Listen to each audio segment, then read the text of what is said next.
आपल्याला असं वाटतं की आता मुलं मोठी व्हायला लागलेली आहे, त्यांनी विचार करून उत्तर दिलं पाहिजे, पण अजून विचार करण्यासाठी आवश्यक ती तयारी मेंदूत झालेलीच नसते.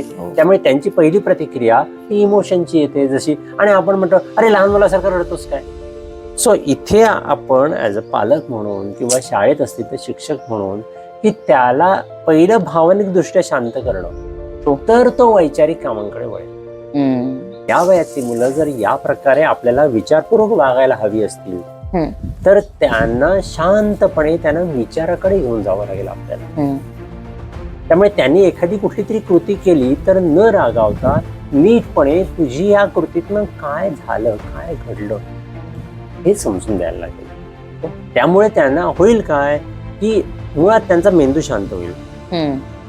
मेंदूचा जो रक्तप्रवाह आहे तो भावनिक मेंदूकडे न जाता वैचारिक मेंदूकडे जायला लागेल. आपलं मूल विचारपूर्वक निर्णय घेण्याच्या अवस्थेत नाहीये, ते भावनिक निर्णय घेत आहे. ओके, शांत राहूया ना आपण, आता त्याच्या भावना शांत करूया, मग ते विचाराकडे जाईल. सो आपल्याला या पद्धतीने काम केलं तर ते अधिक